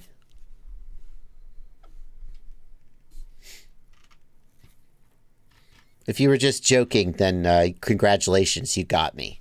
I would have to put $5 in the tip in the swear jar. Apologies there. Robin Visser knew it would trigger me. You got me. All right, you got me. So many people who feel that way.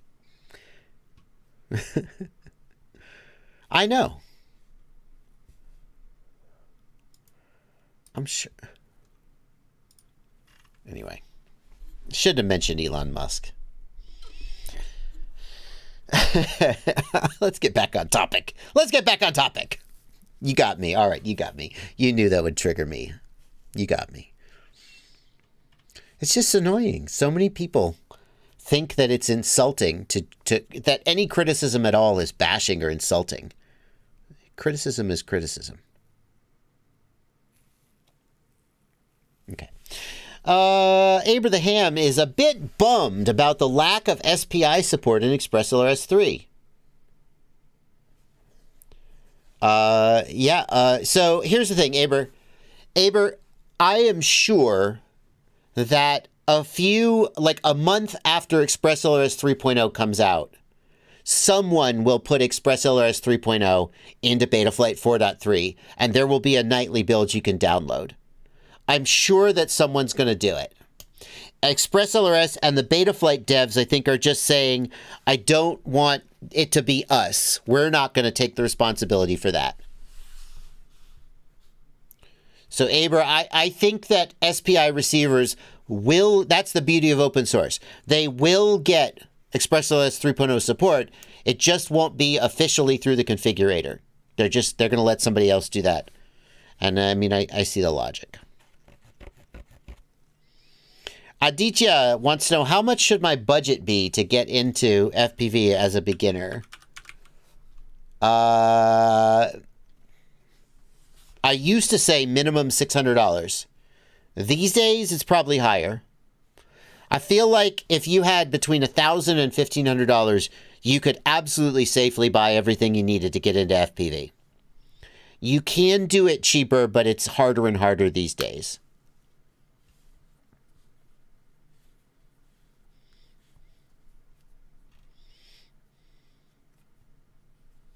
Here's the thing.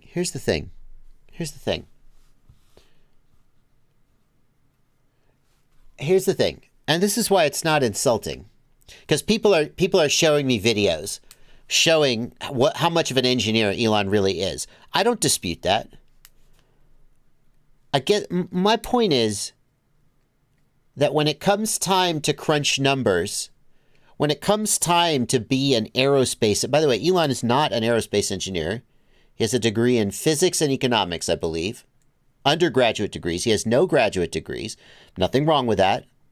When it comes time to crunch numbers and say, is the hydraulic pressure in this spaceship correct, or is it going to blow up? When it comes time to do all that work, obviously there's a professional mechanical engineer. There's a professional licensed aerospace engineer. There are people who do that.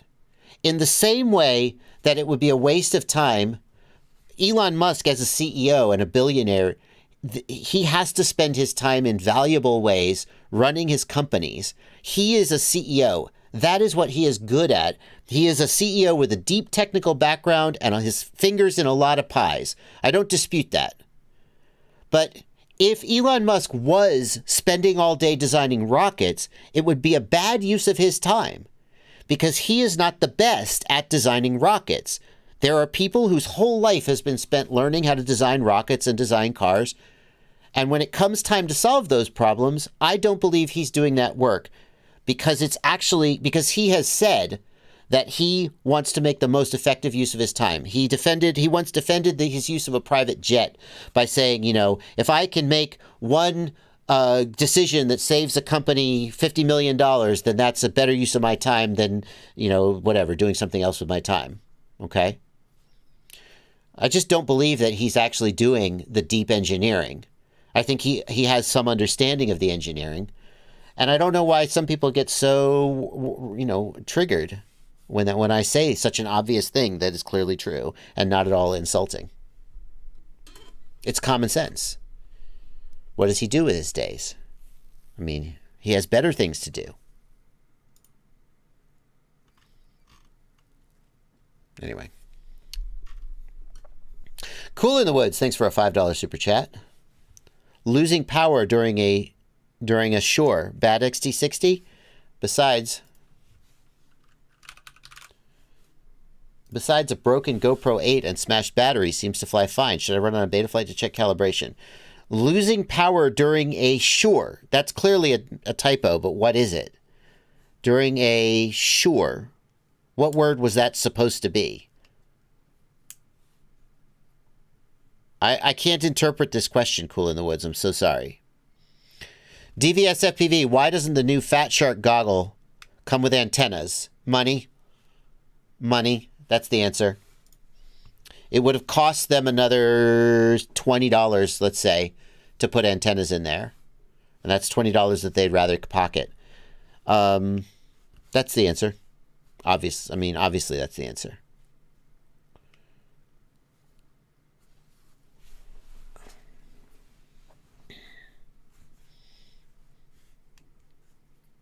How is the field of view on Fat Shark Walk Snail versus DJI? Athix, I haven't compared them side by side. Maybe that's something I could have done in my video, but my video was already like 45 minutes long. The other thing is, one is 16.9 and I fly the other 4.3.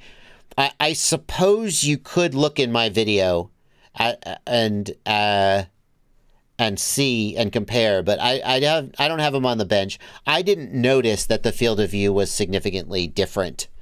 I would guess that the field of view is identical between the Walk-Snail camera and like the Caddx Nebula Pro, because the Caddx Nebula Pro and the Walk-Snail camera seem very similar. The Only Quirt wants to know, should I buy the Runcam Orange or the Caddx Peanut? That depends. The Runcam Orange is heavier than the Peanut. It'll have better image quality and better durability. The Peanut is designed to be lighter. You decide based on the weight and size that you want.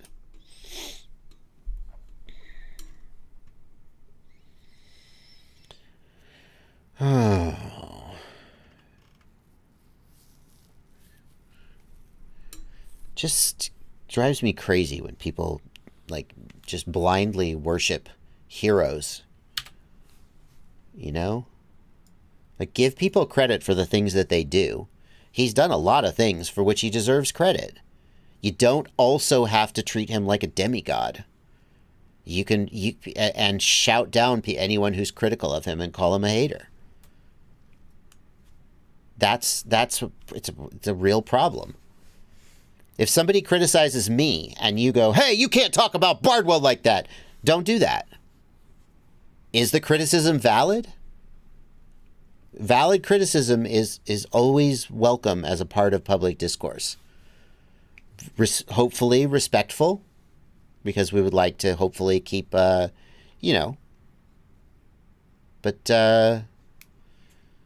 that'll always sort of trigger me, hero worship, and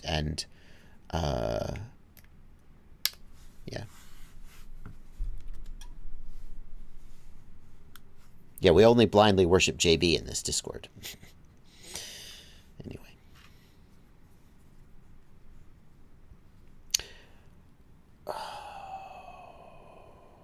What can I say except you're welcome? That's a good song, Mads Tech. I like that song a lot. Hello, Bubby. Oh, Bubby's here. Good to see you, Bubby. That's the message, right? Respectful discourse, rational criticism. That's what we need in this world. Instead of hero worship and tribalism, us versus them.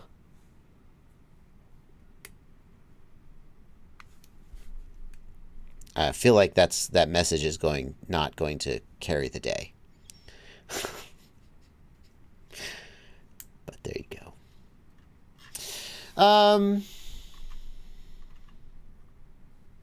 We got 10 minutes left in the stream.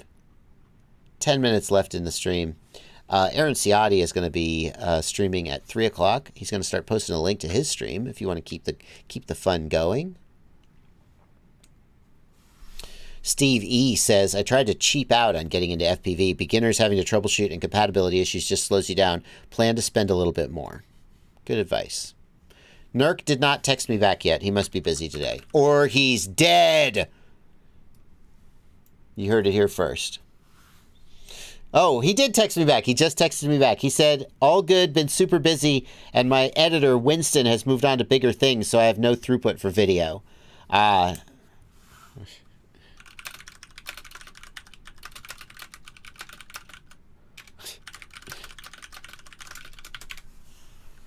Yeah, he's just busy working and doesn't have time for editing videos. That's the take.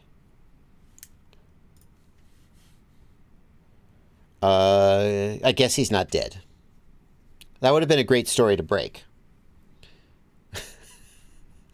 Paul Nurkola. Well, the chat misses you. I want to show you guys something.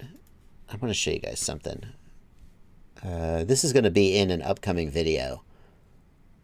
But while we're coming to the end of the stream, let me just take a minute. I got to find the right clip.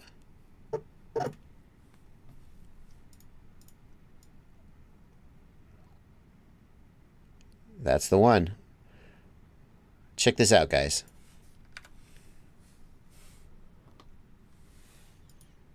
This is going to be in a upcoming video soon. Woo! Can you guys hear that? I don't think you can hear that. There you go.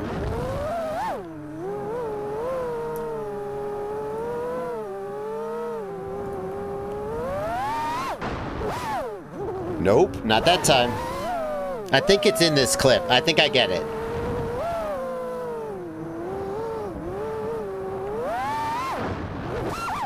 No, so close.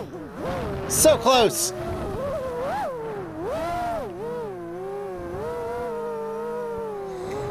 There we go. Is this it? Yeah! Oh, I'm so proud of myself. I found it by accident.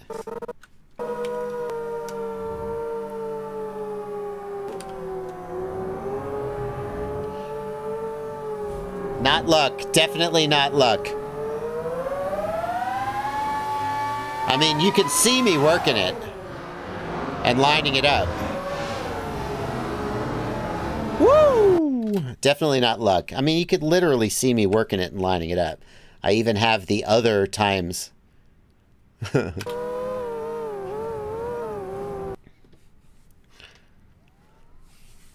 Nope, not that time.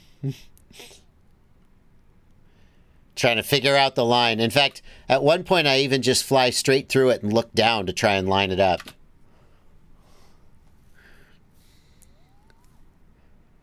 Oh.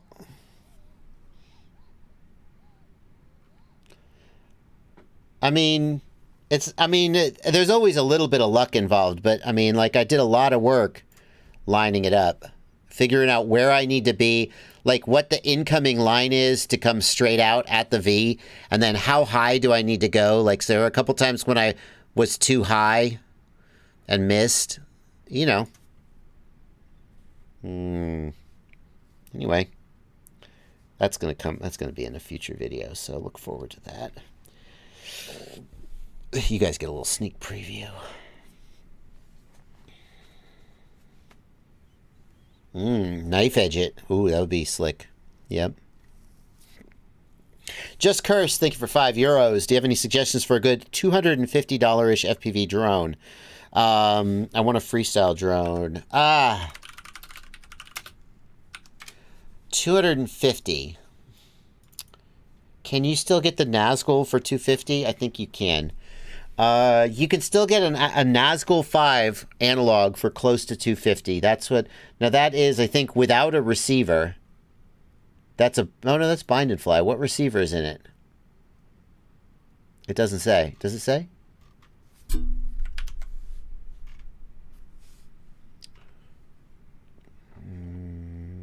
It doesn't seem to have a receiver. It's Bind and Fly. Free Sky. Oh, Free Sky. You don't want that. You don't want that.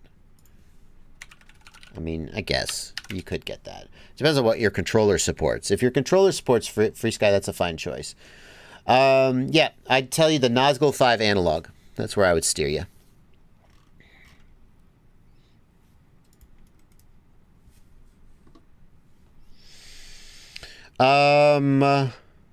Mooney, if you have a Tiny Whoop flight controller with no black box, what you want is the open lager. I say lager like the German spelling, open lager. This is what you want. You want the open logger because it can log at a faster rate than the... There's another thing called open logger, which you don't want. This is the slow one, and it's not good. It's not enough. It's okay, but it's not enough for us. You want this, the open logger. This can be put on a Tiny Whoop. The weight is noticeable, but yeah, it's way too... I mean, what's the alternative, EDOC? What's the alternative? It is a lot of weight, but I don't know what an alternative would be.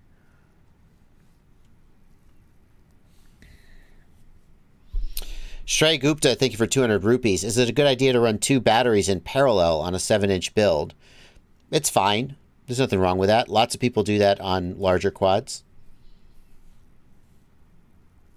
DVSFPV, thank you for a $5 super chat. I have the Fat Shark version of the new goggles, replacing the UFL to RPSMA to UFL SMA. Do you think this is a good idea? Nothing wrong with it. Anytime you have a connector, you're going to... you're just changing from RP to SMA. That's fine. Yeah, nothing wrong with that. Nothing wrong with that. Okay, folks, we're coming to the end of the stream. Thank you so much for hanging out with me for a couple of hours. I will be back Monday night. Aaron Ciotti is going to start streaming on his channel, so he'll post the link to his stream if you want to keep the fun going. But I will see you later, and I'm going to remember that people asking me about Elon Musk are just trying to trigger me and not let you get to me next time. But you got me that time. You got me. That's fair. So, thank you guys for coming out. I hope you enjoyed the stream. Happy flying, you guys.